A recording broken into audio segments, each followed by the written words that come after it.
Great, thank you very much, Chris. So yes, the topic for this evening is communicating in a crisis.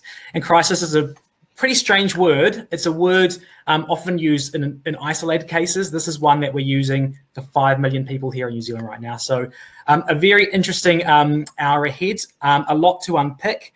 One of those is, when does a crisis become business as usual? So we'll get to lots of those questions that you have on your minds. I just want to give a little shout out to some of our people that have already put some comments in there. Please keep them coming. Anna, kia ora, Arrun, looking smart there. I put a shirt on, first one in a few weeks. First time I got the ironing board out, but it's feeling a little snug. It's all that comfort eating. Shona, thank you for joining us. Lachlan, Pomaria to you too. Elena, thank you very much for joining us. So my name is Arrun Soma. I'm a member of the IABC Wellington board, and it's a pleasure to be here with you tonight. I'm a communications professional in the health sector at the moment. Previously, I was a journalist at the BBC and at Television New Zealand, spanning about 12 years. And that's where I met our guest, Lorelei. Lorelei, can you give us a wave? So Lorelei, you'll probably know Lorelei. She's a household name. She's an award-winning journalist from TVNZ as TVNZ's health correspondent. You've covered SARS, bird flu, swine flu, Ebola. You are also the only journalist on the Canterbury Pandemic Planning Committee when it wrote its pandemic plan. I believe was one of the first DHBs, or the first DHB to do that in New Zealand. And that some of that was used nationally, I believe. So Lorelei and I worked together at TVNZ in Christchurch. She was a mentor to me. Lorelei, you now have your own health consultancy. I do. On strategy, reputation management, and media. Lorelei, thank you very much for joining us. Thanks, Arrun. It's lovely to be here. Hi, everybody. And we also have Dacia. Dacia, give us a wave. Dacia Herbulock is the director at the Science Media Centre here in Wellington. You're a former documentary maker, radio and television journalist. And the Science Media Centre was looking at COVID-related issues, getting experts ready to present themselves as far back as early January, when things were starting to get really hot on this issue. Dacia is also an executive committee member of the Science Communicators Association of New Zealand. So Dacia, thank you very much for joining us. Thanks, Arrun. It's a pleasure to be here. Great. Well, I think we should jump right into it. And I think one of the biggest things that everyone's been talking about, and it's so big, it's going viral to international publications all over social media, is the Jacinda show and the Ashley show. I want to get your take, first of all, Lorelei. What do you make of the way they are communicating, how they're presenting themselves, and how that's gone? What have they done right and what have they done wrong? It's more about what they've done right. It's been incredible. It's a masterclass, really. I mean, cometh the hour, cometh the man and the woman. Really, they've been incredible, bouncing off each other.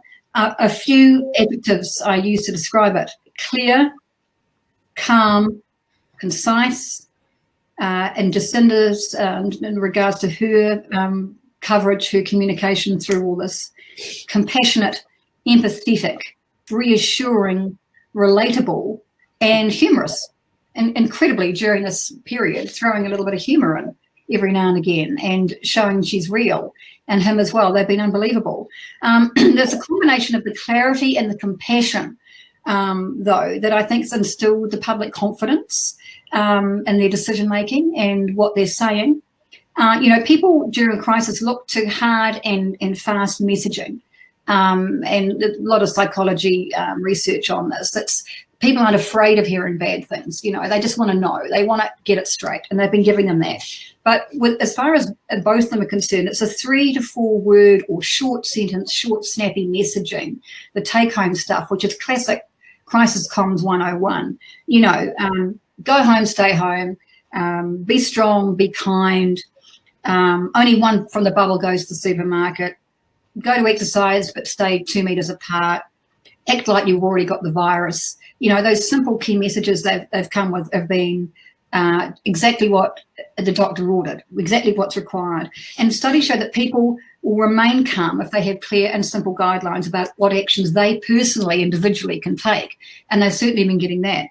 The messaging has also been transparent, and the transparency has been impressive. You know, if you look at Australia, with Scott Morrison, the UK, with Boris Johnson, Trump in the US, my God, it's been all over the show.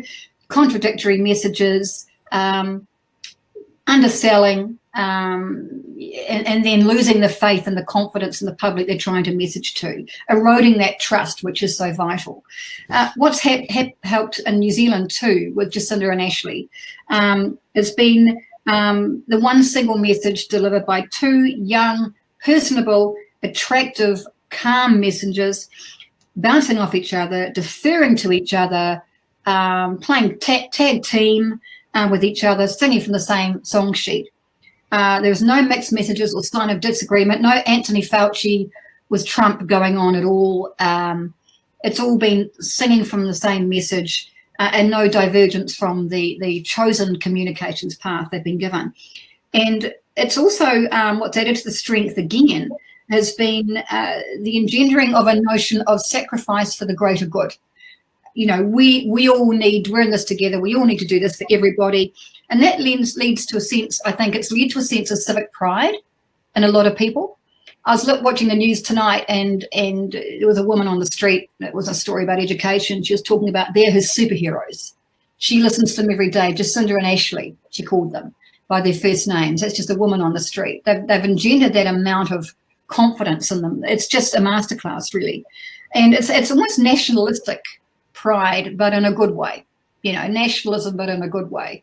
Because, you know, as you've seen, like with the EU and Europe and what have you, you know, things are disintegrating, but we're able to engender this. And just very quickly, the accessibility and relatability. If you look at Jacinda Ardern, the advice she's getting is incredible.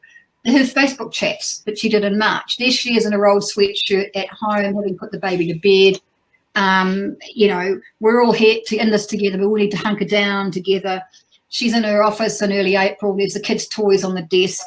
There's a staffer walking behind her back. She can see him through the screen. She's introducing him. You know, it's not a sense of chaos. It's a sense of order, but relatability. And so it's created this sort of the sense of calm and the sense of confidence. And in terms of what they've done wrong, there's a couple of things they've done wrong. I think they've glossed over a few things in terms of detail. But hey, you know, if they don't have all the answers, they don't have all the answers. But me as a journalist watching them, I've been dying to sort of say, well, why, you know, you're not giving us enough on that, why? But that's for the journalists in the room. And we'll talk about that later. How much have they been able to cut through and actually get the answers they need? But that's another issue. That's great. Thank you, Dacia. I want to bring you in very shortly, Dacia, to talk about that detail and about expertise involved. Lorelei, I was talking to a former colleague friend of mine from the BBC who's living in London currently, and I was talking to him about our bubble in my household. And he, what? Your bubble? And he was over the moon that New Zealand's, you know, got this concept of a bubble. And what I felt was really simple about the concept was that it relates to us as adults, but also to kids. That's really important. Yeah. I mean, all the Easter Bunny and the Tooth Fairy and the bubble and all of that, it's genius, frankly. I mean, I'm not aware. I mean, people may know and be able to message, is this bubble idea just us? And who came up with it? And yeah, it's just great. You know, it's brought it all down to not an infantile level, but it's brought it down to a relatable level. And it's helped with the all-in together thing. I think it's been amazing. I was on a call with a group of experts at the time when this was being discussed. I was there as Dr. Susie Wiles. They were all describing, there were some psychologists in the group, there were a number of public health experts, and they were discussing what is the kind of messaging, how does this, you know, how can we describe what is here, what we're asking people to do. And I remember Dr. Susie Wiles saying that, you know, I'm saying that Jacinda in the notes for this, you know, talking about stay in your bubble. So that's what we're going to go with. And then that fantastic collaboration that we've been seeing between Susie Wiles and the cartoonist Toby Morris, which then illustrated, you know, the popping of the bubble and just that really just showing the power of that kind of illustration of these concepts, breaking them down, first of all, to simple and relatable ideas, but then going further and taking that visual dimension, something that we've seen go around the world. We've seen Jacinda herself hold up a cartoon, that hit hot off the press during one of those press conferences. And we've also heard governments around the world approaching the spin-off, asking for permission to reuse these. They're all Creative Commons. They're all been able to be repurposed, translated into other languages. So it's really, for me, has shown that extra dimension of communication, and that notably that the skill that it takes, really, I think often science communication gets a backseat in terms of what a scientist's role is. It's certainly something that we've been advocating for, a bit of a higher profile for that. The really crucial role that plays for researchers in terms of, both within their own careers, but also in demonstrating the relevance of what they're doing for wider society. We see that there has been that groundwork laid. We're very fortunate in this country to have people who have spent the years putting in the hard yards to actually improve those skills and hone them over time, and occasionally be recognized for them. I mean, there have been some awards given, but often get criticized by peers for spending, quote, too much time doing these non-essential things. I think that this crisis really clearly demonstrates the value of those skills, not just for researchers, but that wider societal impact of, and how important that link is between the expertise and then being able to communicate it in an effective way.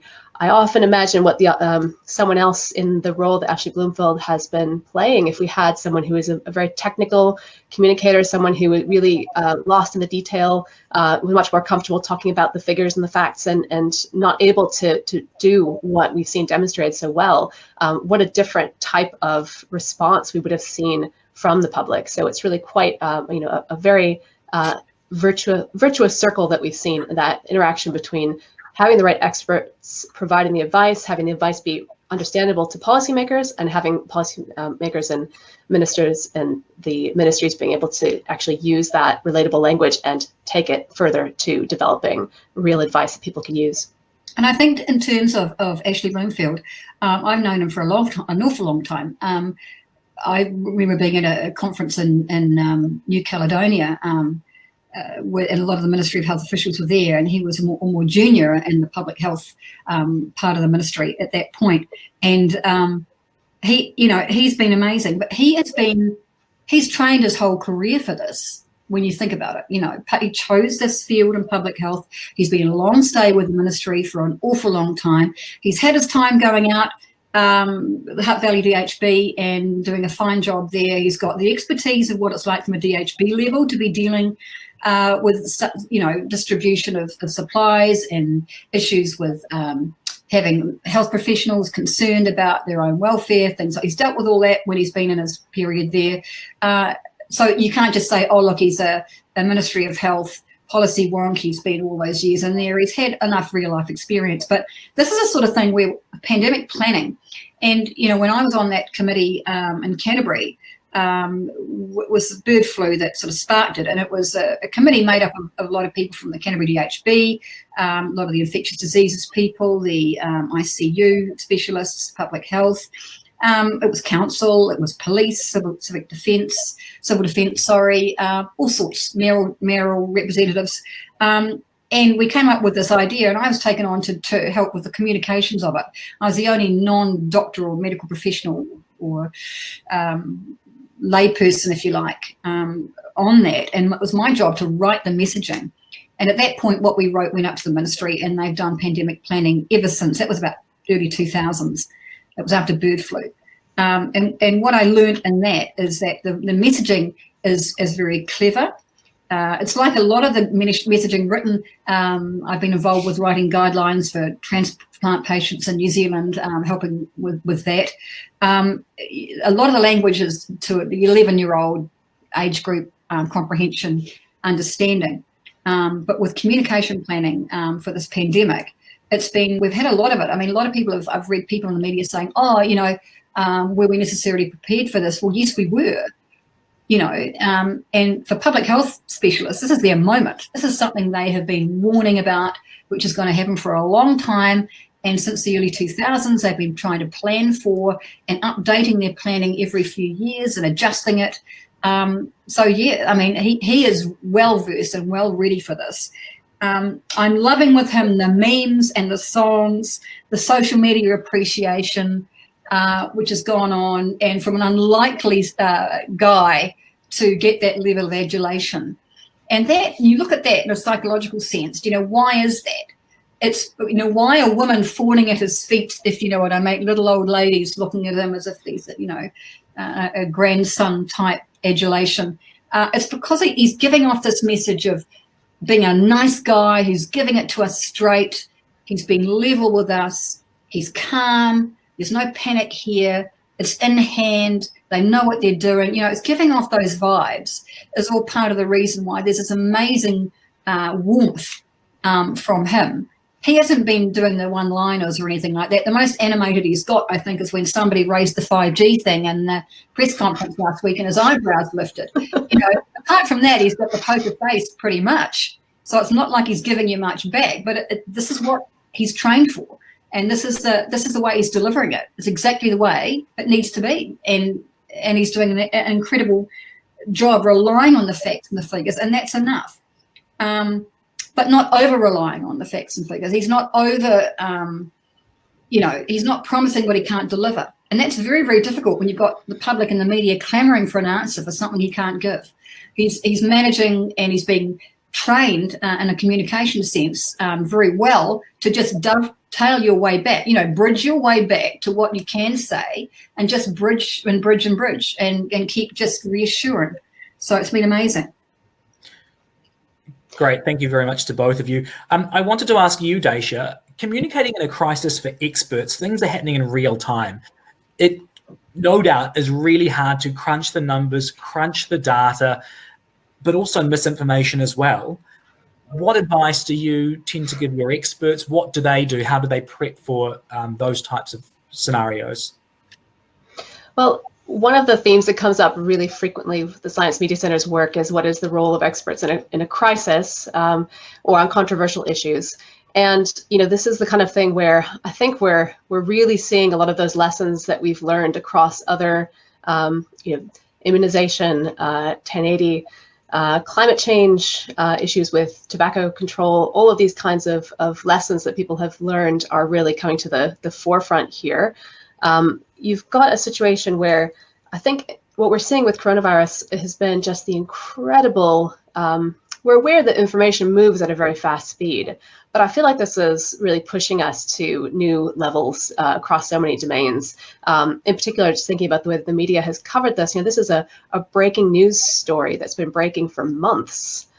And so having that kind of unprecedented scale, and the direct impact of everything that plays out. I mean, I think that on many issues, experts scientists, academics can sometimes keep themselves at a distance to some extent and say, I'm just interested in this topic and I want to satisfy my curiosity on these things. I want to find out what this means. And those are all very noble pursuits. But I think, in most cases, there is actually a really direct impact on people's lives. Here with COVID-19, it's impossible to ignore the direct implications for every single dimension that comes up. So it's been really, really important for the people that are raising their hand, and we have been actively encouraging the Science Media Centre for more researchers to step forward and to be part of the public conversation that's happening. But it's so important that they have a clear view of what the broader context is for what they're saying, what's motivating them, what are the ways in which what they say, how will that potentially be picked up and used, or what might people take from that? So I think it's been fascinating to watch these conversations around the values that researchers hold and how what they're doing aligns with those values and how they can demonstrate that in terms of coming forward to talk about this. But why it's important to have more experts involved in these conversations. This is something that we've seen again and again. There's an inherent tension with crisis communication, I think, in terms of how some people are trained to approach it and what we sort of witness again and again on the front lines, which is that tension between having a bottleneck, a single spokesperson, right? And there are a lot of important reasons why, Lorelei mentioned singing from the same song sheet. There are reasons why that having the information, relate to itself, be something that's consistent. Those are important things. But when you have information moving this quickly and the ground shifting under people's feet so fast, we see that inevitably anything that delays the information circulating, it's not just in terms of what's in the, if there's an attempt to keep things from the public domain and then vet things as they go out to the public domain, that always slows things down, and there's a trade-off that's involved in that. I know that the people are weighing up considerations of risk and how things might be taken out of context, when embarrassing things might happen as a result of information getting misinterpreted. But at the same time, there are really, really obvious risks in this situation to holding on to information and to keeping it back. And just an example of this that springs to mind was when, very early days of this, it seems like forever ago, when we were just hearing about the very first 1 and 2 cases of coronavirus in New Zealand. And there was quite a significant delay between that first announcement of the first case, and then it was, days, which felt like years later. It was close to a week when we heard then around the second case. And I remember it was really fascinating. I was listening to an interview on Morning Report with Dr. Ashley Bloomfield. He was live, and he was confronted on air with the information that on a different program, there had been an announcement of a second case. The minister basically had confirmed that there'd been a second case, and in real time, he stuck to his training and continued to say, I can't provide any information on that. And it really raised a question for me about, yes, this is the quote unquote right way to do it, but actually, what are the implications in this case? Is there a place at which we've, you're giving up something substantial by carefully going through the steps? So what I'm talking about in that case is that, there was a delay. People were making decisions every day on whether they would go out and circulate, who they would interact with. People who had, who were concerned about this were still very much at that phase thinking, well, that's something that's happening far away. It's not affecting me personally. And so even a delay of 24 hours in telling people, there has been a second case. That second case attended a large gathering. If you can remember, it was the Tool concert. Suddenly I had people all around me who were like, oh, I was there. My flatmate was there, et cetera, et cetera. So suddenly that becomes very real and changes the way that people are acting in real time, the decisions they're making. So I think that this crisis has really forced people to re-examine all of those things that have been a bit taken for granted about what's the right thing to do, what's the playbook. We've settled into a very good compromise of we have sort of the 1 p.m., the 4 p.m. every day. It sort of regulates our lives. It's a very comfortable rhythm. And I think at this stage in the process, it's very appropriate to have that. It helps us to organize there's so much information overload, and it helps people to organize their lives around that rhythm and to feel a sense of security that they know we anticipate something's coming at this time. We can all prepare for it, and then we can digest it. But very, very in those early days when it was very unclear what was happening, I think there was a case to be made that maybe you need to be updating in real time as much as possible, getting the information out as fast as is, that transparency is essential. The only way that it works is when things can be in the public domain and everyone who needs that information has access to it. That's fantastic, Dacia. Just a bit of viewer feedback. Megan says, great to have the perspective of Dacia and the Science Media Centre. Great science reporting during this time. Elise, hello to you. Zavana, thank you for joining us. And Alistair, no, we can't see you finishing your dinner, so eat away. Dacia, I want to ask you, where does the balance sit with science and medical communicators, experts, when we are in the middle of a crisis and there is a risk of panicking the community, the public? Where do you draw that balance? How does that work? To make sure you're saying the right things, but to make sure people aren't so scared that hysteria forms.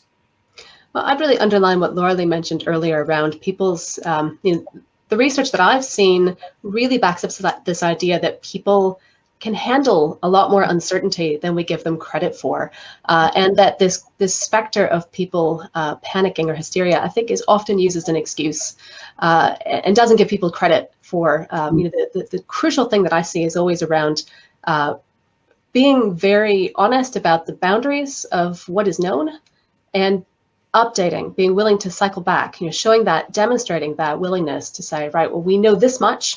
This is what we're not yet clear on. This is when we think we'll have that information, and we will update you when we have it. that strategy I see as being by far the most effective at maintaining trust. And we've seen that play out extremely well in this situation, partly because there's been absolutely no alternative. There has been such an incredible degree of uncertainty across every domain in terms of the response to this pandemic. So we encourage the experts that we do quite a bit of training. We talk to researchers about this process of interacting with the media and the wider public about their research.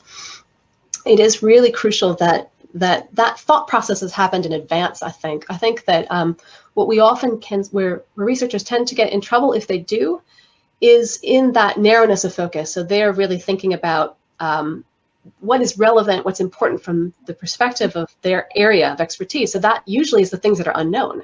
They often will focus on, that's the cutting edge stuff and what's really interesting to people who are doing the research. But they often forget to cycle back and provide the broader context. And that is what we're always advising people to get that balance right.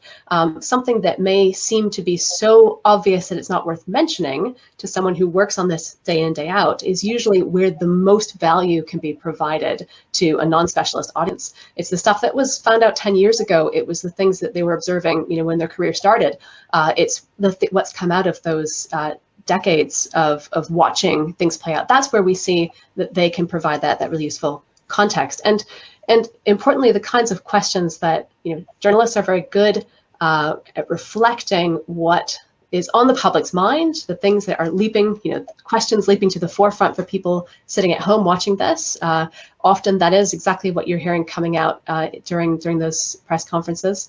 And so it's important, that level that people are usually being asked to provide information on. Experts are usually being asked to give something that is, it's absolutely not about the very, very nitty gritty of the, statistical variation of that latest paper. It's really about how this fits within the broader context. And importantly, taking that extra step of what does this mean for me? What does it mean for the audience? What does it mean for people listening? Because without that, I think it's too easy for people just to, with good intentions, but just wander into, not seeing the forest for the trees. So putting that time in, that's the right kind of preparation as far as we're concerned, ahead of any effort to talk about this in a public forum, and really thinking about that. What is the context that's absolutely crucial for people to be able to understand why what you say is the most important thing? How do we wrap that around so that it has the context that's necessary. So and just the process of talking to people outside of your everyday peers, that's usually what works. Lorelei, I want you to put your journalist hat back on, if that's okay. When journalists are poking and prodding in a crisis, it can be quite destabilizing. Do you believe that science and medical experts should toe government lines to create stability? It's been interesting, the flack with regard to the public seeing for the first time what a press conference is all about, by the fact that, once Jacinda and Ashley have stopped and the questions come, and there've been all these, little old ladies sitting at home and saying, oh my God, they're so rude. Look, they're asking the same question over and over and over. And why are they doing this? And oh my goodness, not realizing that actually, the journalists are quite tough. And you would know that, Arrun, from your days at One News as well. And gosh, I've doorstopped enough politicians in my time as a journalist to know that, journalists, we're not going to sit there necessarily and ask the nice stuff. And the public are desperate to take what Jacinda and Ashley are saying as the honest gospel, and they're doing a fine job with their communications training of getting that across. Well, actually, there are other things, as I mentioned before, that they're actually not answering. They're not answering it straight. And I find myself desperate to throw questions in myself when I'm listening. But the public have been amazed at the rudeness of the journalists and just doing their job. So that's been a bit of an education for the public, I found, has been, that, oh my goodness, they're so rude. And why are they asking the same thing over and over again? not realising that, of course, different journalists, a lot of them are trying to answer questions for their colleagues down country or up country. They want a specific, worded in a specific way, and it sounds like they're repeating the same thing. And trying to explain these nuances to the public is a new thing. But it's exposed, basically, and not necessarily in a positive way, journalists just doing their job every day. I think some things aren't being answered, as I said before, which is slightly concerning, and that's, of course, the way things are being spun. If things can't, if they're unable to answer something, they'll just bridge back to what they can say and deflect. And that's another reason why the public, that's why the journalists are hopping in, trying to get a response. So it's been quite interesting. In terms of media coverage, it's interesting. I've got a lot of clients in the health space. That's what I do. I've got a health communications consultancy. And I've noticed a real pattern. And I don't know whether anyone else in communications, I mean, I know tonight, some government, some NGOs, some business. But in terms of, like, for myself as a communications consultant, trying to get my clients' stories out there to the media at the moment, it's been a really interesting exercise in the last month, shall I say. The first week, 2 weeks, I had clients saying, I want to get the story about my thing out there. And I'd say, well, no, it's not worth it. I mean, hold off, there's no point, because there was a revelation that people had, and I think the media too were sucked in a sense, to the information coming at 1 o'clock. And often I'd ring journalists and they'd say, oh, Lorelei, I don't know, I'd like to do that, but look, we're all sitting here in a holding pattern until 1 o'clock. And that's been newsrooms all over the country. They've been sitting there, not twiddling their thumbs, but getting on with something else, waiting for the Ashley and Jacinda show. And at that point, then the editors are sending them out hither and yon to go and collect, whether it be for the 6 o'clock news or for Checkpoint or for whatever. Nothing's really happened until after the 1 o'clock bulletin has come from the Beehive Theaterette. And in the first couple of weeks, I think the media were fixated with information and analysis of information. And there was no room to get anything else in whatsoever. So I said to some of my clients, well, let's just wait till the third week, and there'll be a bit of ennui, a bit of boredom, maybe from the media, getting a bit sick of this, information and analysis thing. There might be a bit of critical thinking coming in, a bit more challenging of what we've been told, a bit of room for other opinions, other stories, even if they are COVID related. And there was a little bit of a gap last week. This week, it's all been fixated on when are we going back. Next week will be the same. We'll be going back. So from a communicator, for example, I won't get any of my clients. I'll be saying, well, we're just going to wait from here on in. We're going to wait until we get back into 3, and then there'll be a lull there, and then we'll try and get something out at that point. So it's been an interesting state of hand trying to get stuff out in terms of timing. And it's been interesting. The media have been quite pulled in to this whole routine, I find. There's really only one show in town at the moment, and that has been pretty unprecedented, but very, very clear that is the only thing that there's any interest in, and the high level of interest has been very much sustained. I just wanted to cycle back to the question and just talk a bit about accountability, because I see a really important role for journalists and also for experts during this time. Just because we have these exceptional circumstances doesn't mean that critical thinking should fully take a back seat, not at all. In fact, it is in some ways more essential.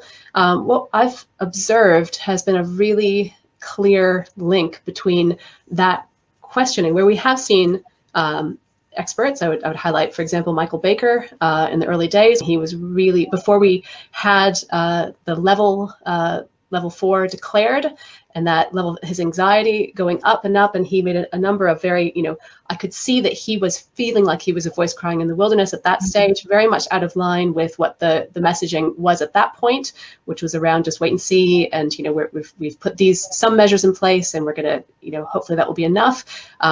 Really seeing how that public pressure, how going out and questioning that publicly did lead to changes. I've seen that repeated in other domains. So things like David Skegg, another epidemiologist who went, has been co-opted to provide expert testimony to the committee that's call it, the government committee that's questioning what's going on. That's been, seeing that a number of his recommendations have been immediately put into action. So I think what we're seeing is that function of both journalists asking tough questions, that is quite clear with people saying individual cases of this particular family that's stuck in this situation, and then we need to look into that and seeing that there's been movement there. So there's a very, very tight and a quite tight feedback loop that we're seeing, which I think is fascinating to watch that play out. And I think that is something that shows that those ideas of towing the line are not necessarily, that's not a message you want to lead people with. What I would raise is that it is very important for people to be clear on what their motives are in raising those questions. So I think that for anyone who's going to be putting themselves forward and raising a contrarian view simply because it's something that gains them attention or because it fulfills some other motivation that they might have to advance their career objectives, who knows, that is something that, where that is causing real division, is something that people need to look long and hard at. Why is that occurring? And I think that we're seeing that for the most part, there's quite a diverse group of voices that have been involved in this, and growing all the time in terms of people who've been stepping forward to provide their expertise on this topic. But I think that having at base an intention that we see lives saved, that we see the best possible response, that this criticism is offered in the spirit of improving the outcomes, that's what's so important. Just may I hop in, Arrun, just answering a couple of queries I've got from people. Stephanie said sometimes journalists need to ask the dumb questions because they want to hear that said, that answer specifically and clearly. And absolutely right, Stephanie, absolutely right. And there's been criticism, why are they asking the same thing again? Well, that's right, they want to hear it clearly from the horse's mouth. Louise has asked, what question would I most like to ask that isn't being asked at the moment? My goodness, Louise, where would I start? I still don't know how much PPE we've got. Can somebody give us an answer? How much PPE is in the country? When's coming in? When's the next lot coming in? How much is coming in?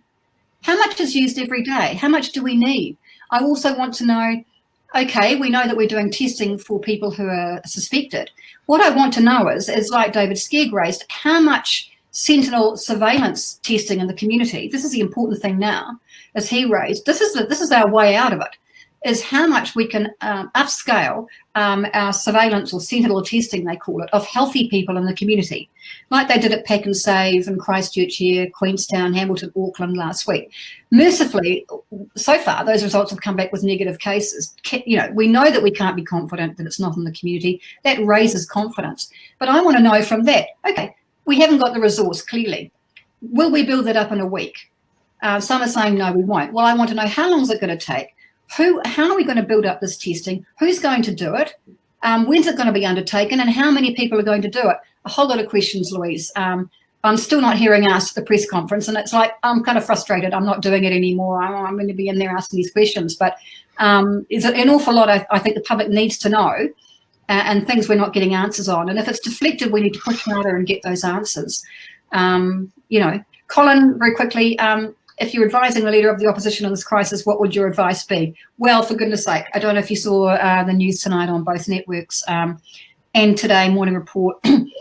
Not what he's doing at the moment, frankly. I think the point he raised yesterday to criticise the message yesterday and the decision to go to 3 by therefore blaming the government for things that were kind of beyond their control, I thought was not a good look. And of course, he's been lambasted for it on his Facebook page all through the day. You've got to be very careful when you've got a level of trust in messengers like Jacinda Ardern, Ashley Bloomfield at the moment.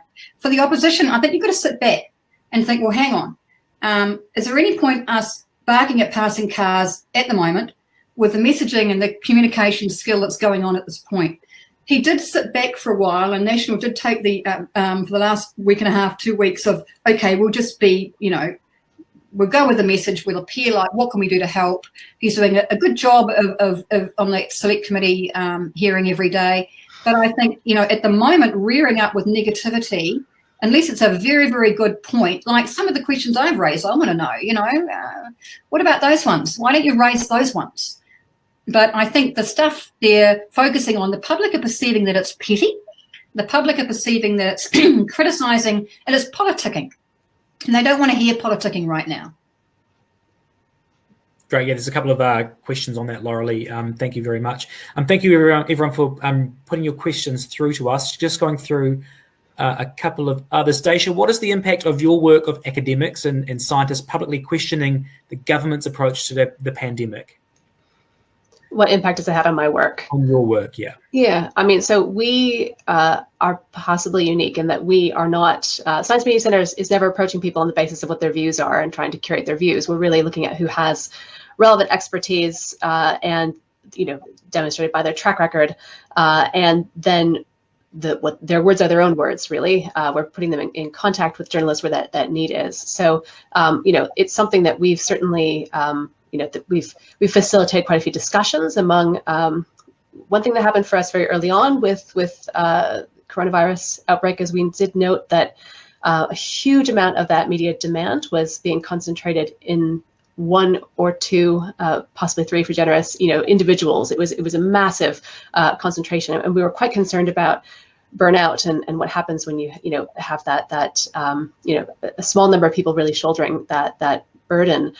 We quite quickly convened a panel of different experts to start to try to talk about it. Our view there was really about supporting people to raise questions like this and to have these discussions amongst researchers, so that this was something that there was a bit of a shared understanding about. We weren't being prescriptive in any way, in that we were not leading them to a particular outcome, but we really wanted to hear that, provide space for those questions to come up. And I thought it's been really incredibly rewarding to see the sharing of ideas that's happened in that format, and also people being able to think about what people have to offer.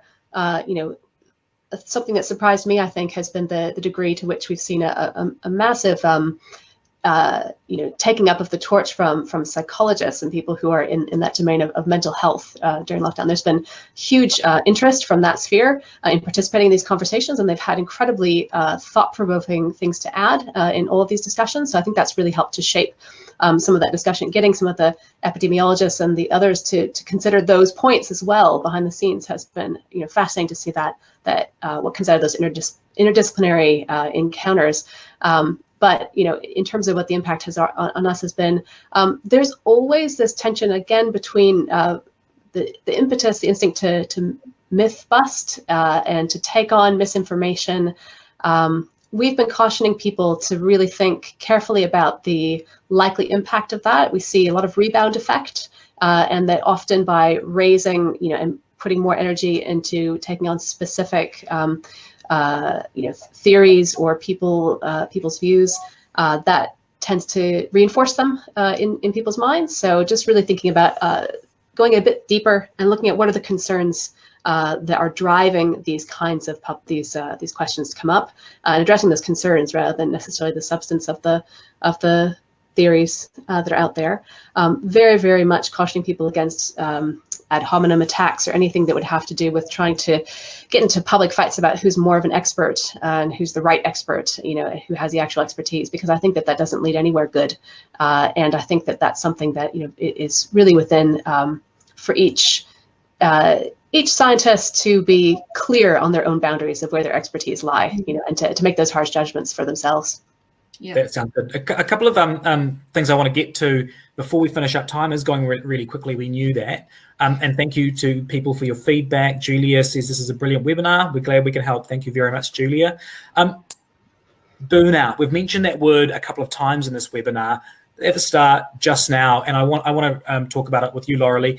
When does the public start to get burnt out from the constant messaging, the constant updates, this rhythm, this canter of daily press conferences? When do we start to get tired of that?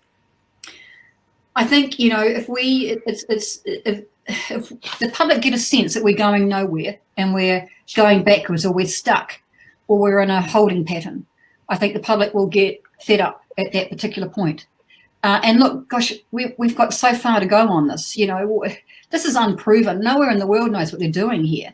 And I would suggest that, they're making it up as they go along as much as we are learning about listening to it all.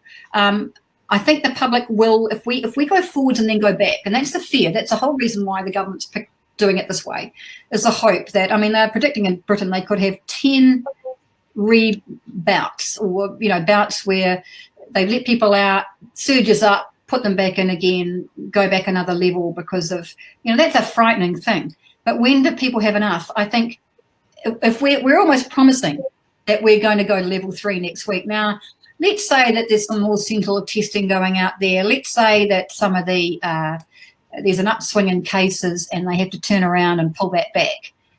That's a point where a lot of people will get fed up. A lot of people in business will get fed up. You'll get a lot of commentators and Mike Hostings and other people like that then throwing barbs at the communicators, at the government. But I think the public are learning a great deal at the moment, and everything affects them. They're getting, I talk to my family members, they know what the various terminology is now, and they wouldn't have known that a month ago. They know what, hydroxychloroquine is. They know what things are now, and they're learning and they're soaking it up as they go along because it matters to them. And so I think while it continues to matter to people's lives in a real sense, their interest will keep up. But as I say, if we let people out, then have to backtrack and what have you, I think we will start to see some pushback at that point. Thank you, Lorelei. I want to ask you, Dacia, and then Lorelei, just briefly from both of you, if that's okay. We had a question come in which asks on that, when do comms professionals get burnt out? Is that happening right now? Are we going to start getting sloppy in our messaging? It's a tough ask for everybody, isn't it? It's certainly been an unprecedented, the marathon that has been going on is really quite incredible. I have to say it is mixed though, because on the one hand there's that risk of burnout, but the other hand it's never been more obvious how essential what we do is. So there is that sense of reward that comes with doing a job well, with meeting a need that's a clear and obvious need. So I do think that can sustain us a little bit more than if we felt that we were shouting into the void and no one was listening to what we were doing. That said, I think it's really important. We've been hearing a lot about the impacts of, on people's mental health of the situation. I think that it's been really rewarding to see that that's been a conversation that employers and people across all levels of society, we've been taking that seriously. I have heard quite a lot of discussion around supporting people in their situations working from home in this time of uncertainty. One thing that is clear is uncertainty is going to be with us for quite a long time, as long as there are essential workers who are out there, I find it easy to keep in perspective, the difficulties that I'm personally facing when you look at the kinds of pressures that people who are working in the healthcare system, grocery store, checkout, everyone who is really out there has not had any opportunity to step back during this entire time. In terms of at what point the pressure comes off, that's something that it's important for us to think about. What does it look like? How do we plan with this kind of uncertainty that's in place? Personally, I feel that the biggest pressure is around, as long as we're in lockdown, things are fairly clear. We've just had this little period of stability where we're able to say, right, I understand what the boundaries are and I can think about how I can make what I need to happen fit within this. We're now about to enter a period of growing uncertainty again, where things may or may not be in, possible basic things like whether we can host an event, whether we can see each other. And so that process of getting on with what we need to get done is very, very hard in those circumstances. I would encourage everyone to be conservative as you can be, and to really be thinking about taking what we've learned from this period of lockdown and applying it. Do we really need to be rushing to do any of these things that were so important to us a couple months ago? What are the things that are really essential, and what are the things that we can do differently with less risk to everyone involved? So I think that's something we can all have a hard think about, and really perhaps be brave about pushing back on those forces that are telling us we should get back to business as usual as quickly as possible. Yeah, and I think we don't know. I mean, those of you, anyone on the webinar who's from Christchurch will know that, that the idea of how do you manage expectations over a great deal of time. Well, goodness me, people covering the quake stuff, it's been going on for years. And yes, are people down there who's that's been there around necessarily, or those of us who, even though it hasn't, are you sick to death of dealing with it and reporting on it and putting out press releases relating to it? Absolutely. Is there anything we can do about it? No. Unfortunately, we just have to carry on and ride the wave effectively. And with this, I mean, as I mentioned before, who knows? Who knows what we're in for? And I would hate to think this is the thin end of the wedge. And I would hate to think that we are going to end up riding this wave for a lot longer yet, and it being a lot more deaths, a lot more suffering. It could get a lot worse before it gets better. I think, we're very lucky, as we all know, to be this end of the world and doing things and managing the way we seem to be at the moment. But we're in for a long ride. So everybody just, take stock where you can, get breaks where you can. Hopefully you've got good employers who will actually recognise that you need a break. If not, do put your hand up. There's going to be a huge mental health surge and issues, PTSD, all sorts of things. People being, reaffected. People in Christchurch being reaffected by this on top of everything else. And, it's just a matter of actually looking after yourself. My one wish is that at the end of all this, when we come out of it, that we're going to hopefully, if the country's not semi-bankrupt by then, there's going to be an opportunity to put money into the health system where it's needed. And this could be the opportunity, hopefully, to actually get a health system that's funded properly and resourced properly. And that would be my dearest wish, that this is a big wake-up call. This is something that a lot of people knew was going to would happen. It's a 1 in 100-year flu. The last one was 101 years ago. We're 1 year out. Here it is, okay? Know that it will happen, and let's try and improve the health system so that we can cope. Thank you very much, Lorelei, for that. We have about 4 minutes to go. There's one thing I do want to talk about. I know both of you want to talk about it as well, and I'm going to give you a minute each. And if you see this finger, it means we need to wrap up. So I'm going to start with you, Dacia. We have been hearing about the impact on various industries and what will be the fallout economically. What will be the fallout for the media industry? We've already seen people having to take pay cuts. We've seen people out of jobs. What will be the impact of that in the media for communicators? Yes, it's a really incredibly stressful time for the journalists that I know. On the one hand, you have this incredible demand. It's unprecedented. The growth in audience numbers has been breaking records wall to wall from every media organization that I've talked to about this. But this is coming at the exact same time that the ad revenue has fallen off a cliff to things were never sunny, back in January, February, but now this is just the kind of thing that people really cannot understand how to cope with. 70% of revenue dropping off within a few weeks' time. Think about what that means. And it's been devastating to see the loss of incredibly senior journalists with the closure of Bauer and magazines like The Listener, North and South, and all the rest of the stable, and the others who are coming under pressure and being asked to take these pay cuts. So I think it's a really such an important time for us to be able to realize the essential value that media does provide us. I think it's very easy to take journalism for granted and to hate on them because they're easy targets in many cases. There's a lot that people love to hate about the way that things have certain things within the media landscape that have grown up in recent years, clickbait, rise of opinion personalities, all of it. But fundamentally, when it comes down to it, we have a core of incredibly hardworking professionals who are doing absolutely essential work and who are demonstrating that value again and again in getting not only the information to people where they need it, but really in improving the response. I would say, day to day, there are lives being saved as a result of the kinds of questions and that pressure that is being put on the machinery, to work well, to demonstrate, to follow through on all the things that we want to see happen.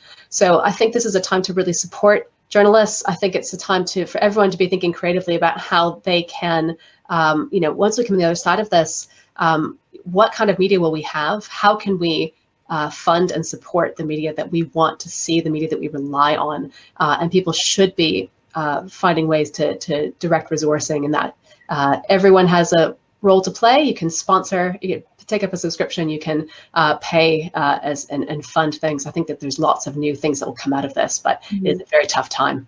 Great, thank you very much, Dacia. Lorelei, we're at time, but I just want to ask you very quickly, just a minute, if that's okay. Yep. Do you think our jobs as communicators will be harder? Yes, if we've got less media, it's going to be a lot harder. I mean, I agree with Dacia. I mean, I'm really sad with Bauer gone. I mean, there's long form journalism in one fell swoop gone for a lot of my clients, for really meaty issues to get into. And a lot of health issues are meaty. This is the way they are. It's not, like covering a crime story. There's a lot of nuance, and you need that long form journalism. We don't have that. I see in Australia, they're looking at legislation to get tax money, finally, revenue out of Google and Facebook. Maybe the government here needs to sit up and realise that needs to happen here. We need to get tough on these guys. Let's get some money back. They're putting news up on there and not paying for it. Everything that journalists are producing in this country, they're taken for free.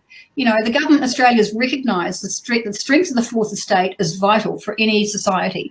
I don't think our government and successive governments have really taken that seriously enough. And I think we need to move to do something ourselves to actually try and safeguard the media. And if the government wants to, hopefully Commerce Commission, stuff NZME, great, let them get on with it, for goodness sake.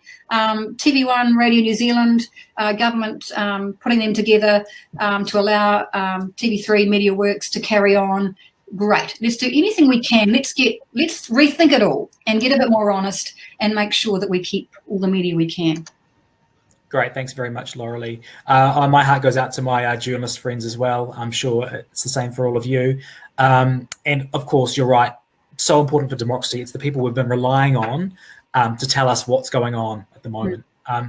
Hey, look, that's all we have time for. Thank you very much. Thank you so much for the questions that people have been asking. I'm sorry we didn't get to them all, but I've been scouring through, and it looks like we have answered most things in a roundabout way, but in 1 hour, it's really hard to get through this. We appreciate your time, because time is precious right now for you, your bubble, for all of us, our mental health.